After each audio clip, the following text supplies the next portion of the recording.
Welcome to the Writers and Illustrators of the Future podcast. This is John Goodman, your host.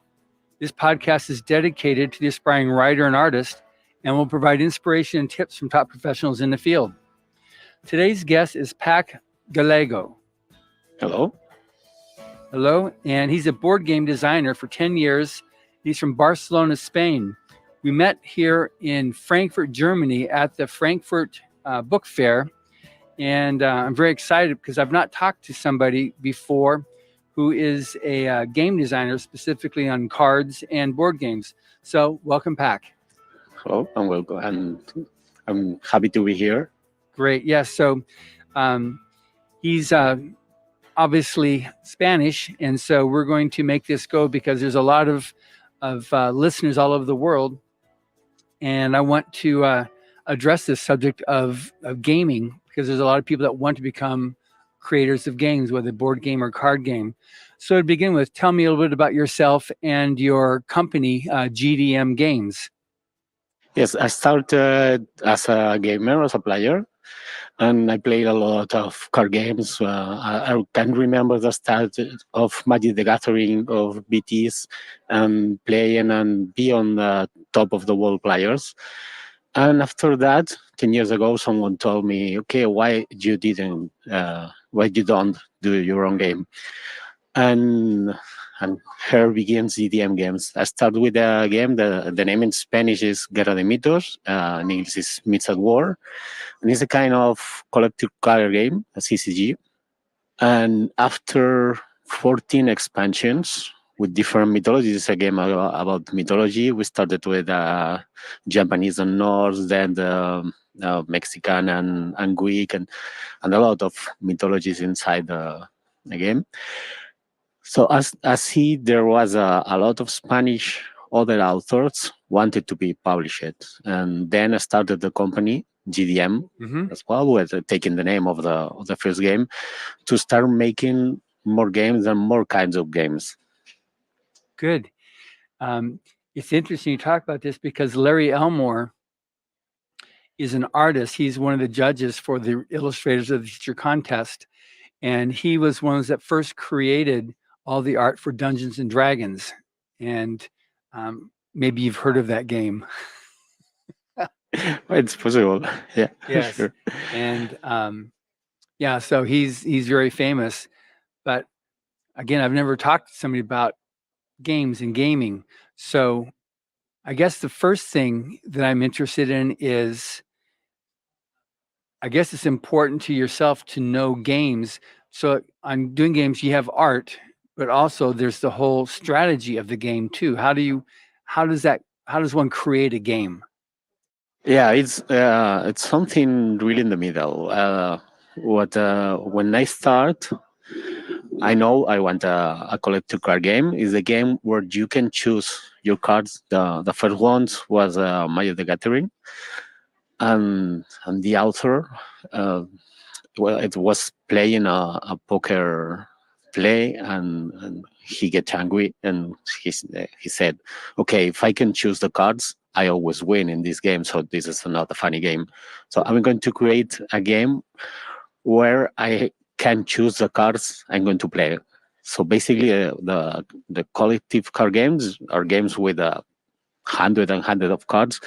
You choose your 40 or your 50. You choose your deck, and you have to try to win against other players' decks. So you have to take in count everything and every card in the game.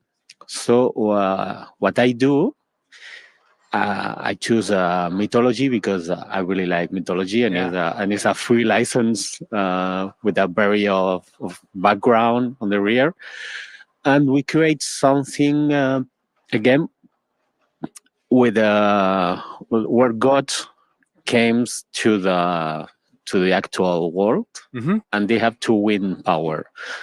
So the first was to make the mechanics. Okay, the games have a force value and a defense value and a magic value. And these gods have to be power. And the power was represented by some tokens. you can put inside, and when people believe in this good, they win power or you lose power, no? And the main mechanic is you use your power to put to put these gods into play. So you are using your life, because your power is your life, the power of the whole mythology, and these gods fight for you. So yeah, there is a lot of mathematics on the rear. Yeah, because that's something I see games. Okay, good. Yeah, they're playing games, but there's got to be something behind it that makes it really interesting and that challenges you. Yeah, it's something like when you are going to write a novel Hmm. and you make the characters sheet. It's something similar, but for every card. So every card have to to have some stats, and all the stats have to be similar to the other one, but not the same. Because if it's the same, Yeah, there's no chance. yeah, it's not challenging. Everybody It's wins, not everybody funny. loses. Yeah, yes, Yeah, it's yeah, not a game. yeah. So it's something like this, no? So and you can balance it with the price of every car. A good would just a cost of one power, don't have any ability, don't have many force, don't have anything, no? So you make the sheet of every god with all the characteristics they have, the force, the action. You have to evaluate the action. I put Mhm. sort of between 1 or 3 points for the action, and this gives you the cost of the card, the cost in power inside the game. And after that, of course, you are doing a game about mythology, and every god have to have a story. So in the card, there is all the stats, there is the ability or the special ability if the god have, and some text with the flavor of the game. No, and with these games, we start to do. I'm happy to say always that what we want is to make the game world more narrative with Mhm. more story. So during the tournaments, the people winning sometimes can decide the next mythology we are going to put in play, or if any of the goods is banned from the game from some mods. So there was a narrative between one and another expansion, and in the end we published a small novel about the things happening to the gods inside the game. Wow. So you first conceived of the game and you did all the background on it, which is all you said that like the mathematics. Explain that a little bit. Yeah, the mathematics. Yeah. Yeah, so basically it's to balance the game. You know, in Mid War, you start with a pantheon, with a card that gives you an ability as a mythology, Uh huh. with some points of power represented by a Right. token. Okay, you use these tokens, you can put it in a top of cards to put it in play. These gods have a cost in power, and when you fulfill all these costs, you can put it in play to fight with you. So yeah, you have to try to balance both players have the same feeling they can win at every time. Right. So the numbers of the cost and the force and the value of the action on the card have to be very balanced. I get it. And then are there also cards too where you lose power? Some cards has just power, some have just attacking force, When you and say force, what does that mean? yeah, there is a fight every turn. There is a fight between gods, and in this fight, the gods can use the power, can spend some of the power to increase the force or to decrease the force of the Mm. other gods. And in this battle, the player winning the battle take power to the other god, to the other mythology. Right. So when one of the mythology arrives to zero, lost, and the other gets it, all the power. I get it. And when you do these games, you can have many players. It's from basically for 2 players, a confrontation, Hmm. but there was a multiplayer game when where you have to catch the people on your right and the people on your left is trying to catch you. I get it. Now,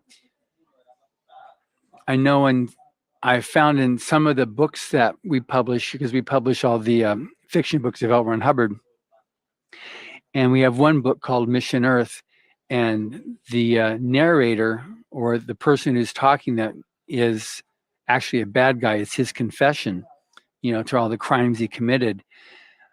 But when people write about the book, more people identify with the bad guy than with the good guy. So do you have bad gods and good gods? Yeah, of course, maybe it's not good or bad, but you can identify as good as Yeah, like in Norse, as you got bad Loki, ones. who's like considered kind of bad, and Thor, which is good, Yeah, but some people like Loki better. yeah. Some of the mythology, like Japanese, is represent, but most of the good gods, no, they are good to be with people, and something like Mexican mythology, gods are bad and they want blood and sacrifices. So yeah, that's Okay, so not do the you same. find that more people identify with the good gods or the bad gods?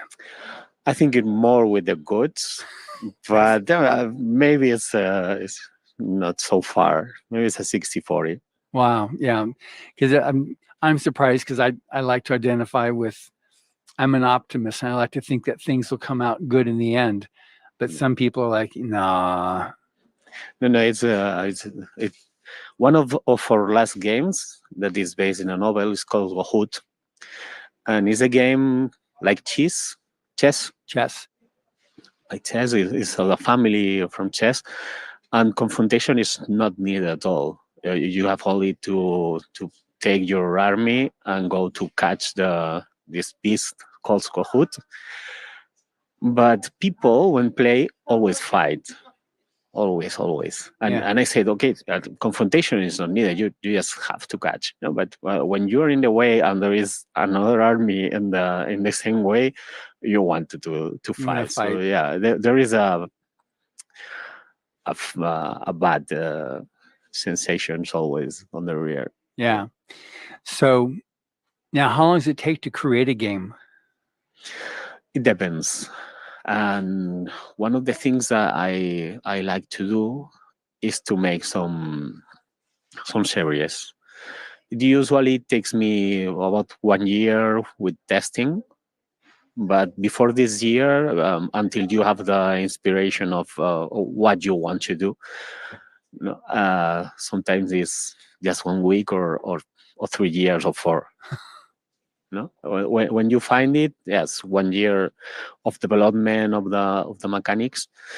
What I try to do is to do original things. So I go to funny things to do. Mm-hmm. I try to make a new mechanic with the with this thing that is funny in the real world. For example, we have a game about seaweed. There are some monsters, Mm-hmm. and you have a string, and you have to sew depending on the pattern you shown in the cards. Or one about sing. It's not something new, but it's something new in the game because singing is something that can be happy, it can be funny, Yeah. and we pass it to a game. Or for example, one of the series that it's more known, we have it in 25 languages, is a series called Sherlock Q System, where you have to discover a mystery. So it's like That Sherlock is, Holmes, like a yeah, it's Sherlock Holmes. something funny. We did a very easy mechanic everyone can play, and in the end, you are doing this, and it's a game, no? But you are solving a Right. real crime. So you've been doing this for 10 years. So how many games have you done in 10 years? Uh, by myself, I am author of 52 board games, two video games, two card games for mobile, for fun. And in the company, we have 140 Wow. different titles. So I'm not that familiar with games. So when you make them, is how do they get promoted? How do people find out about them? Is it in game stores or is it on the internet because you've got GDM games, so people find it there? That's a lot of games. Yeah, sure. As with the book world, we go to conventions. Games can be found in game stores and sometimes in bookstores or geek stores. Yeah. Anyway, and with our games, we try always to go to bookstores too, because they are cheap games with some narrative and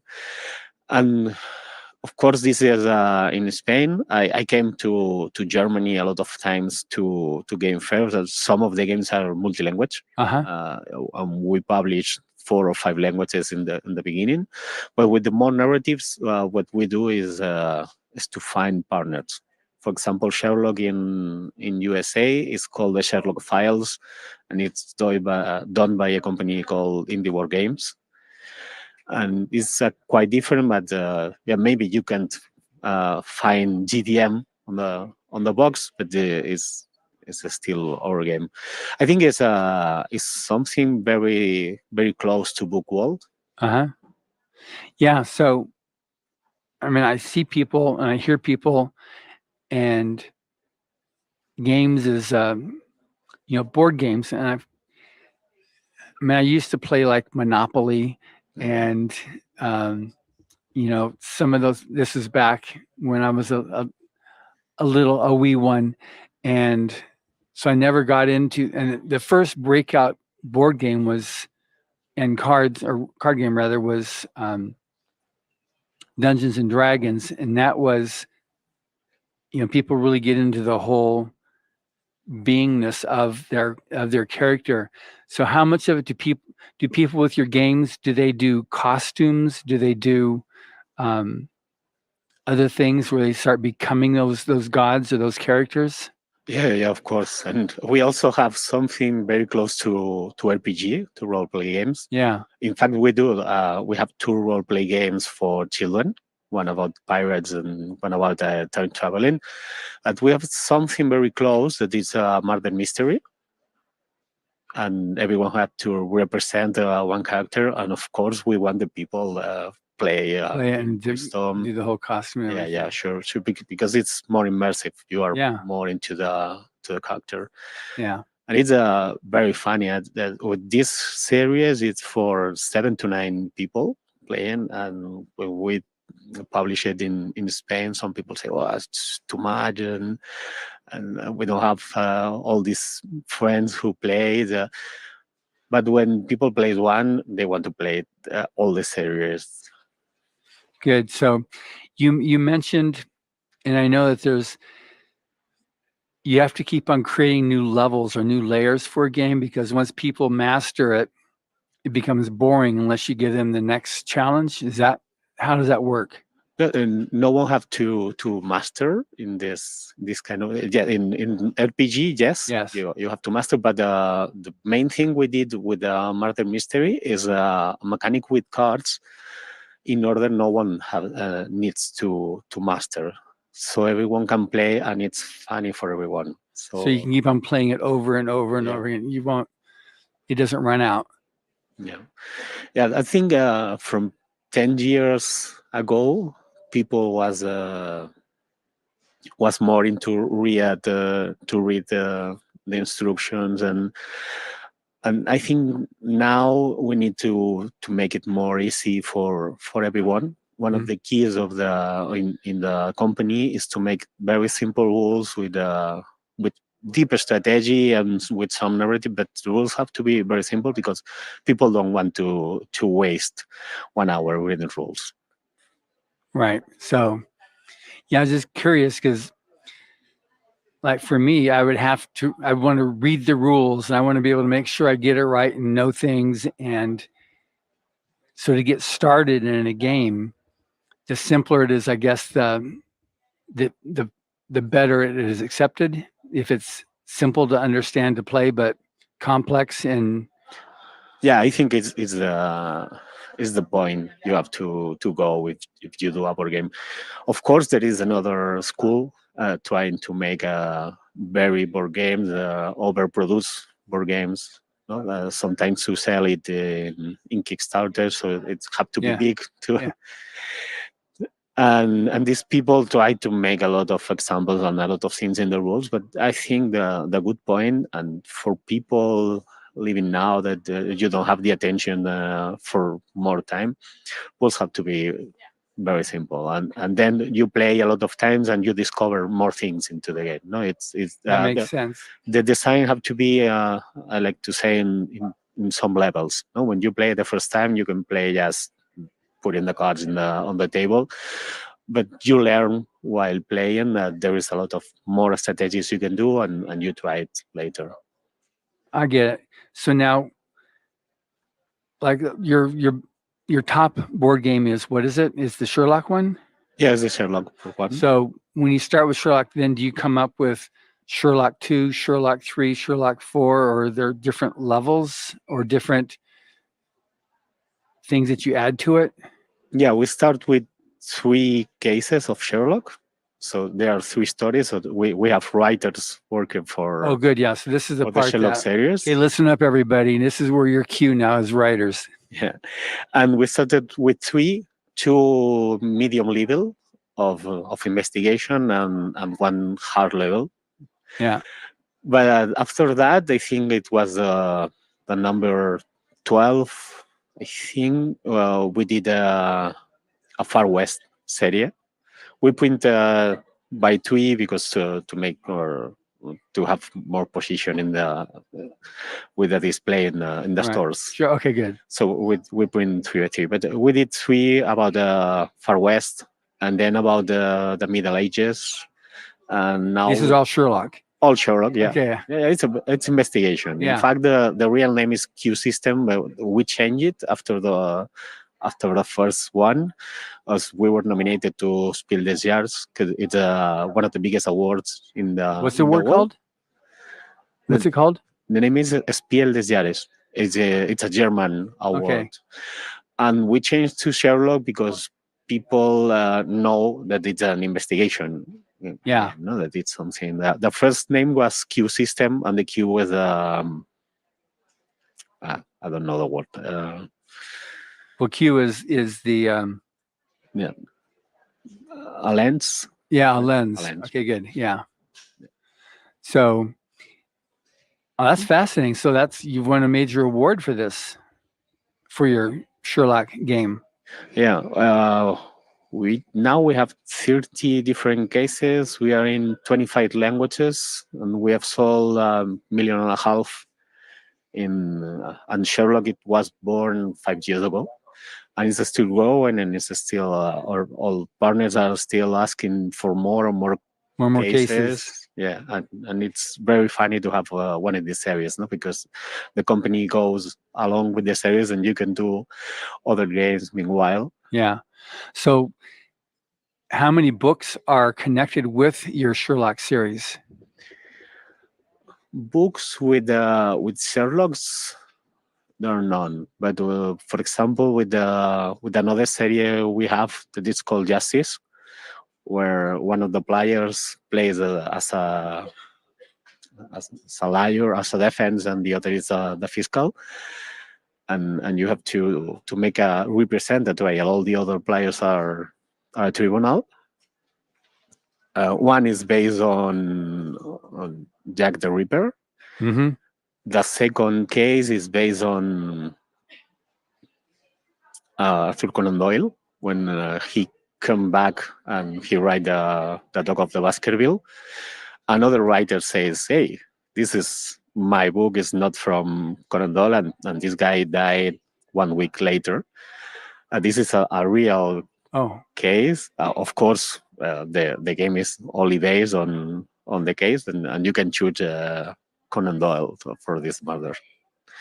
And for example, who the game I asked before is based on a novel with the same name from a Spanish author. And when I read the novel, I see there was the characters plays the game, and I write to the author and I say, okay, I think it's very possible you have the rules of this game because you really explain a lot in the book. And he told me, yeah, yeah, of course, I have the rules, and, and then we publish it. Oh, good. So I want to digress just a little bit. You said you created 2 video games. Yeah. So what made you want to do that, and what was that like creating the video games? Yeah. It's very, very similar to create board games. You have to take in your mind some different things like the spending of the battery of the phone. You can do very large plays. So basically, after do Mints at War, a British company write me and say me, okay, we want to do a card game for mobile phones, and we want you as the designer. So as the designer, more or less the same. Instead of mythological gods, this game was about elves, humans, and dwarfs, and some dragons. Mhm. And I do the same, this kind of mathematics. I do the sheets for each character. I put the numbers, and I didn't program as I didn't. Did you design I the just graphics? designed the mechanics. No, Mechanics, okay. I'm horrible doing graphics. No, I designed the mechanics, and we have a team of art designers and programmers doing all the stuff. But for me, the design was more or less the same than do the card games. Good. So, but you just did the 2 video games and that was it. You don't do that anymore? I don't know. I never say no. And now I'm teaching in a Spanish university about game design in a cycle about video games. But the people now have to know how to make games before We're doing taking the video games. video game, yeah. Basically, it's the same, and if he knows how to program and he knows all the other, but they don't know how to make Make a games. game, yeah. Games are not interesting. Right. So maybe at any point, if I have had some free time, maybe I will do more. Yeah. Why not? Yeah. So what is the hardest part from you on creating either a board game or card game? What's the hardest part? It's a difficult question. I think when you have all the development is quite close. When I start to make a blind testing, with what we do is to print a mock-up, something very similar to the final game, and give it to people who didn't play. Give it to gamers? Any kind of players. We make it with gamers and with my mother and with people that don't play anything. And you have to sit and say what happens. If they understand the rule book, if they play as you think the game is, and this is I think it's the harder moment. Yeah. So then it's testing. Yeah. So you've got to test it, and do you put together the whole game and test it, or do you do the first part and test it, and then you take the next level and test it, or? No, the first testing we did with the team, with people who knows how to play, and that's okay. No, every time, sometimes you have to change completely one mechanic because it's not working, or you have to take out and save it for another game. But the hard moment is when you think the game is finished and you give it to people to play, and you have still to change some things to make it comprehensible or better to play. So they want to play your game instead of some other game. Yeah. So like on the timeline, so you conceive the idea of creating a game, and you said it can go sometimes for a couple of weeks or a couple of years. So how does that work then? So just walk me through the steps to, you have an idea, oh, I want a game with elves and dragons and people, and we'll call it Lord of the Rings. Not, but you say, so you have this idea, you want to do that. Now what? Yeah, the first is to take documentation about the team. Oh, yeah. So you have to draw a timeline type thing, or sketch out like Yeah. the progression of them going from the Shire to Mordor, so you have to like sketch it out type thing.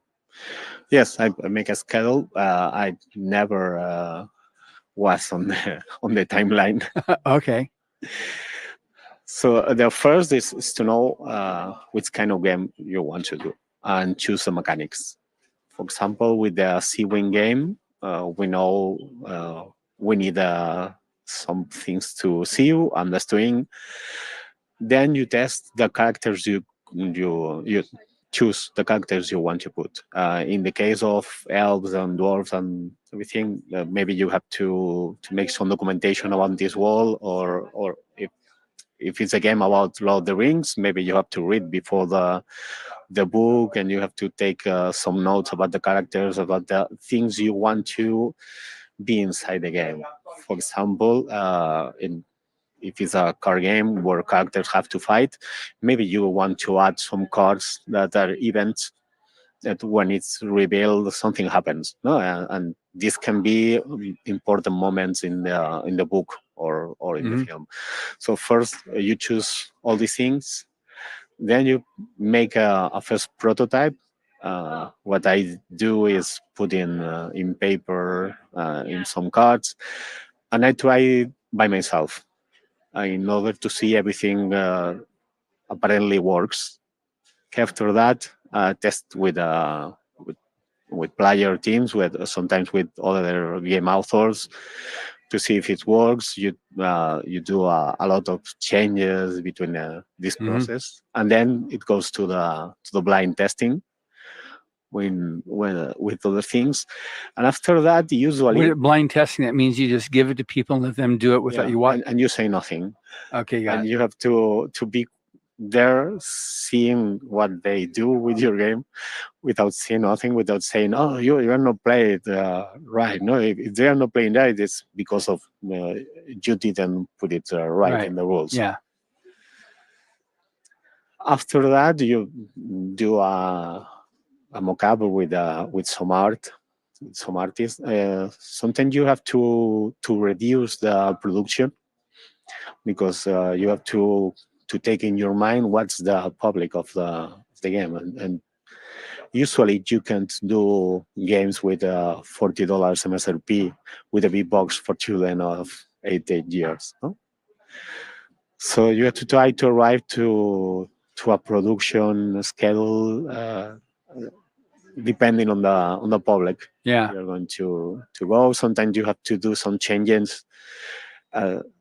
Sometimes even with the mechanics, we have to make a small correction.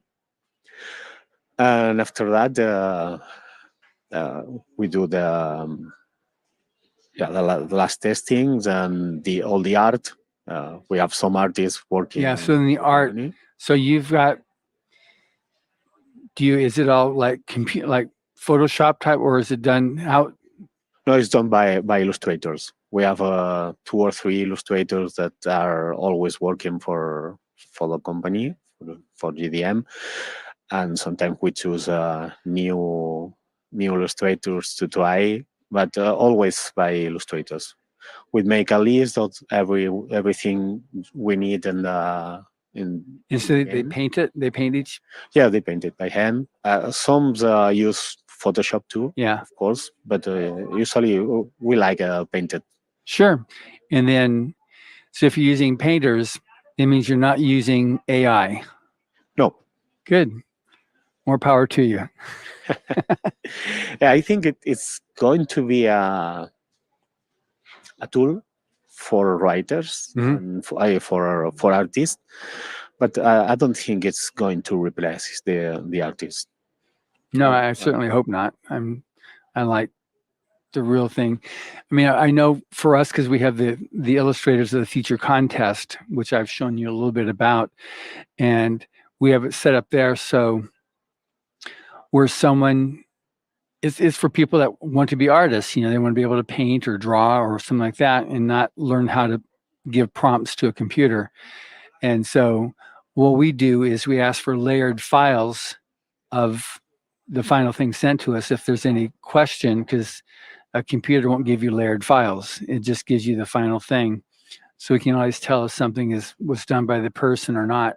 If they can give us, okay, here's the earlier layered files of this art, and okay, good, this is yeah, they created it. I do the same, but I think it's a new evolution. When some years ago Photoshop came into Yeah. the world, it was another step. But I think it's IA is not higher than the Yeah. step with Photoshop. Yeah. So I know some of our judges liked using Photoshop because they have to paint. There's still they have their board and their brush that they use for painting the picture. And I watch them and go, it's amazing what they do, because it's very much that. But sometimes then the client says, this is great, but I want the dress to be blue, not red. Yeah. So they go click, and now it's blue. Yeah.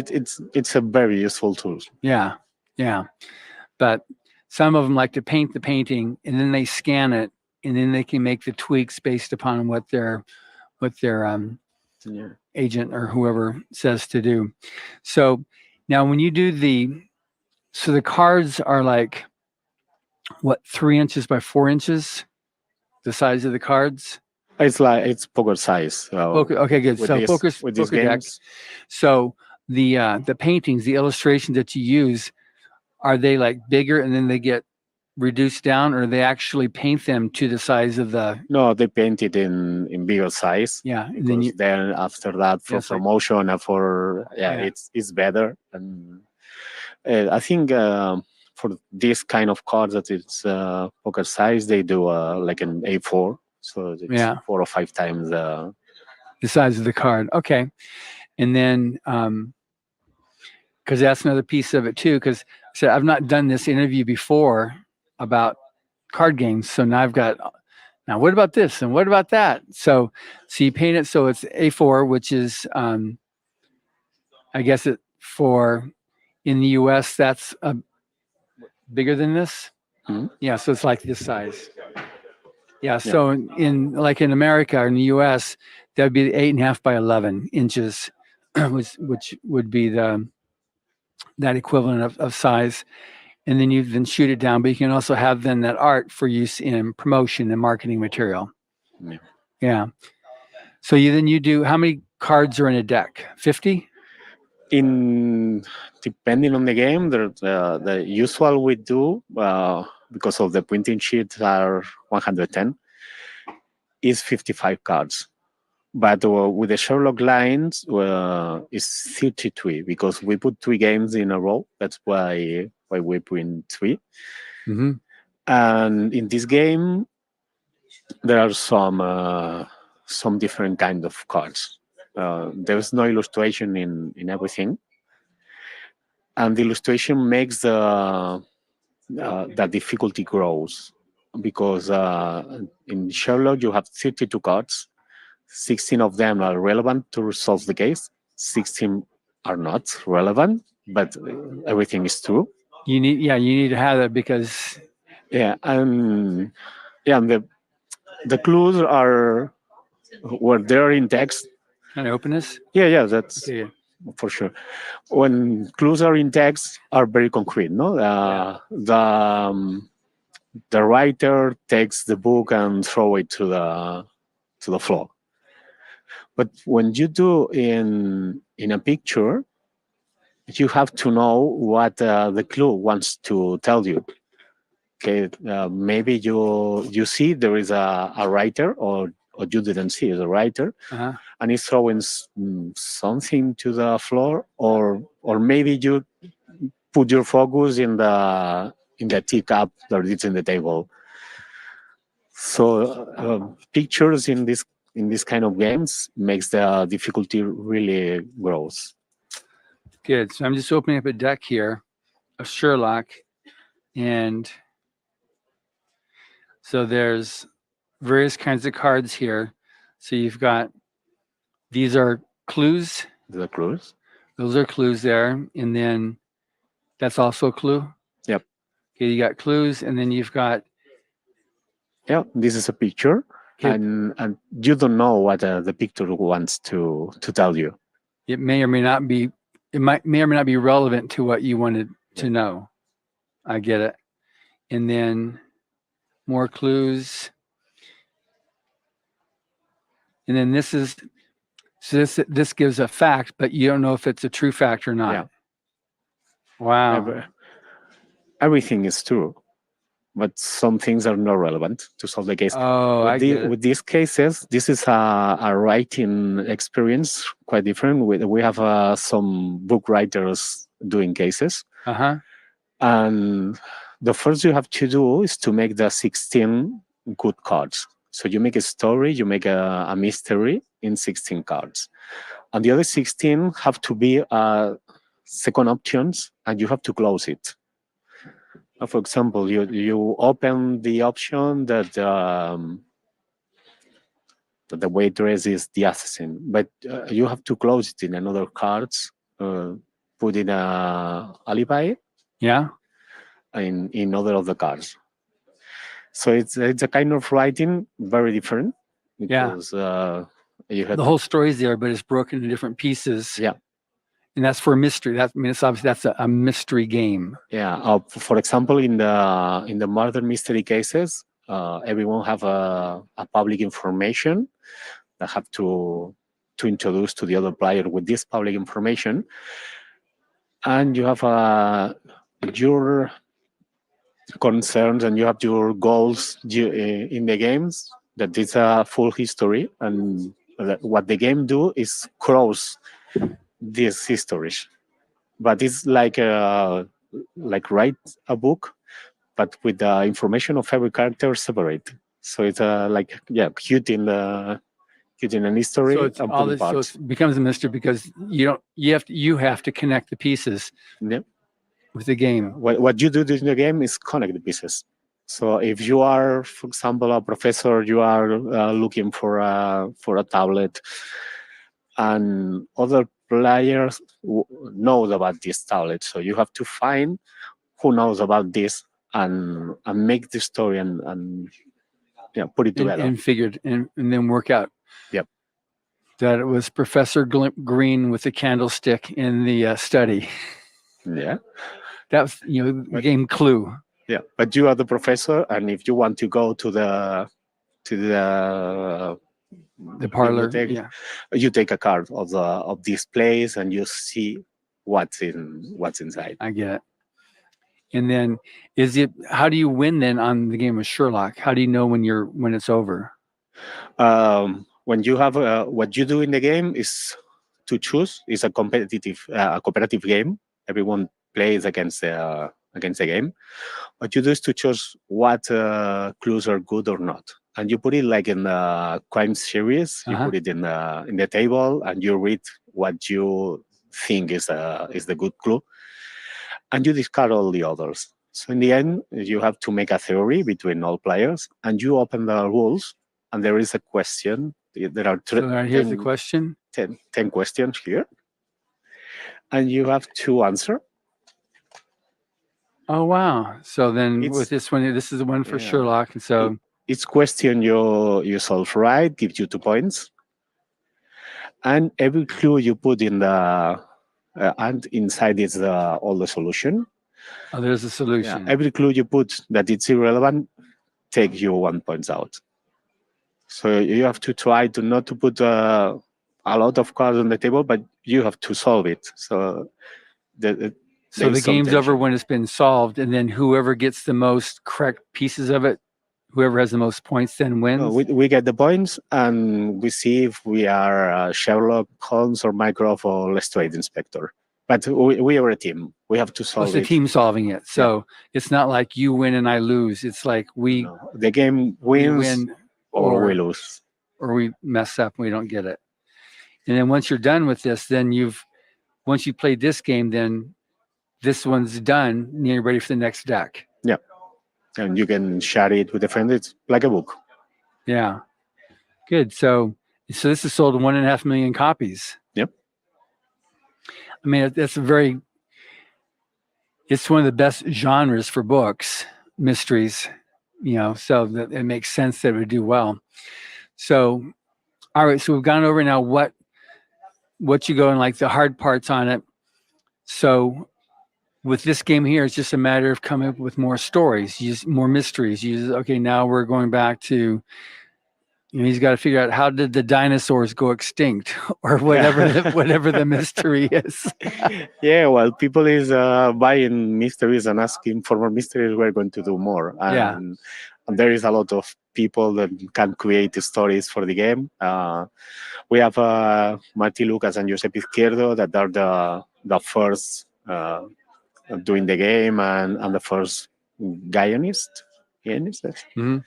But we have more people making stories because everyone wanted to make a Sherlock story is welcome, and the story is not good. Yeah. So on this thing here, so you have your website.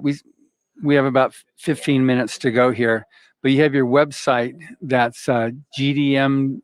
GDMgames.com. So they can go there and then, because I reviewed the website before we started speaking.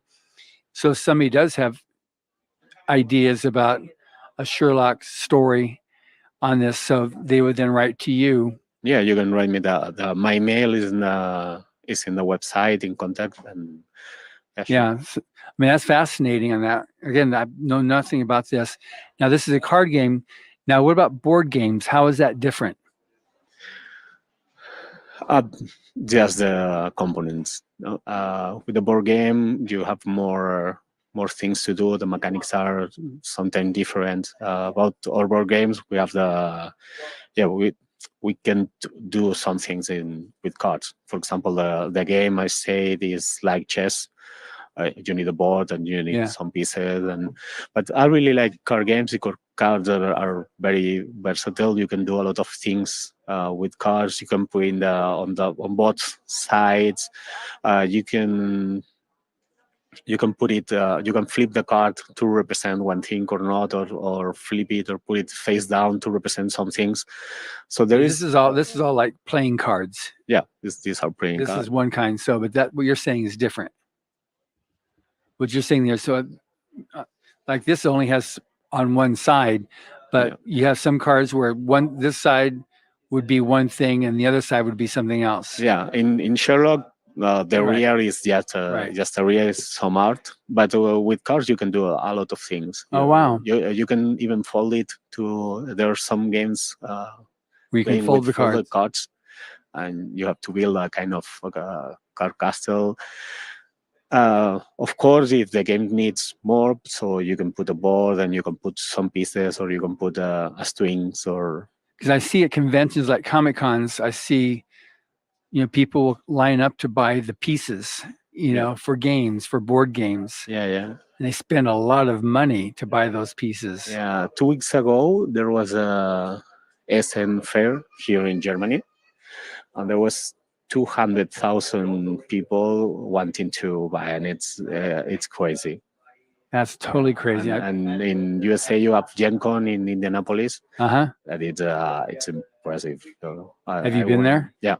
Yeah, of course. So, all right. So for somebody, are there a lot of gaming companies out there? There's a lot of companies there's a lot. Because I'm very familiar with books. I know with books, there's 1 million new books a year that are published. How many games are there out there? How many games get created a year? I think for the numbers, it's not. It's not 1 million. The numbers are very lower than books because I'm very impressed with the books numbers. But 2,000 every year, 2,000 new titles every year, are shown in Essen Fair. So. Wow. But then you've got some games that are like the top games, and then like So this game here on Sherlock, 1.5 million. So that's good, right?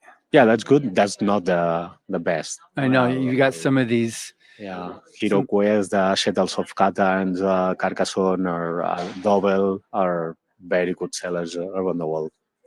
Yeah. So I guess on. So when you put together these games, you need to have an author. You need to have an artist. You need to have someone that can create. Yeah. So it's somebody else that actually creates the mechanics of the game, works out the math and all that stuff. And so not necessarily the same person. It's just No, in fact, sometimes there are. No, the artist goes in one way. When I do as a publisher, and it's a game from another author, so the author makes basically the mechanics. With the publishing team, we do the development. The graphics are done by another. Usually the team is between 6 and 7 people for the artists, for everything. for everything. So it's a team of 6, 7 people, and then as the creator, are you the final say, or as the publisher, are you the final say on how the cards look? And so who's the one that decides that Yeah. that's The the image? publisher have the final words, but I like to show to everyone and see what everyone thinks. Right. So yeah, Okay. it's something between all the team.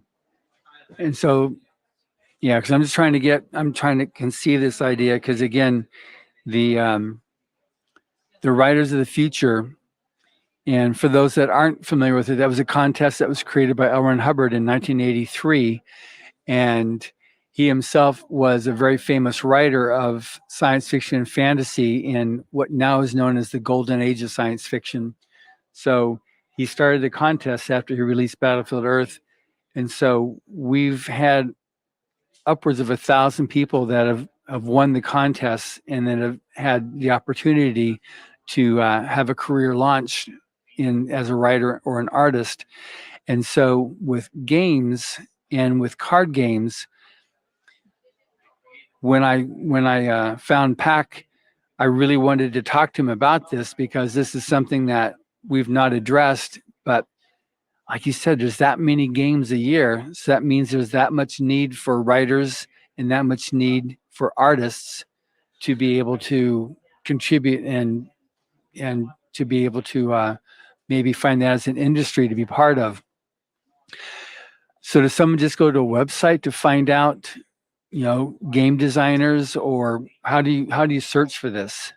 I go to fairs and I'm in contact with the authors associations. So basically, I know in 10 years, I really know a lot of them. But in the website, we have a form you can fulfill if you have a game or you have a history for one of our series. Mm-hmm.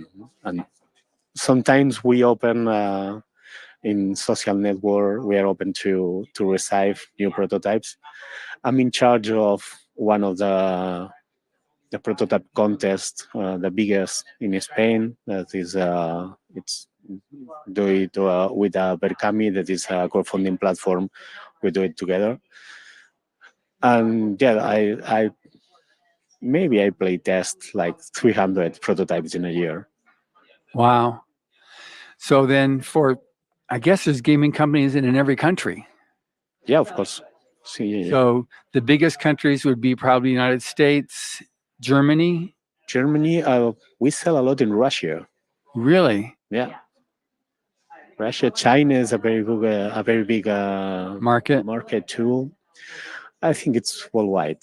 Yeah. And then what you produce in Spain isn't just Spain, it's also Mexico and Central and South America.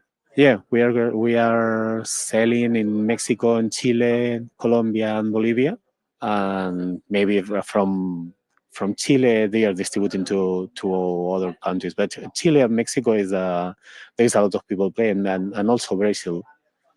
Yeah. So then, So this deck here is English.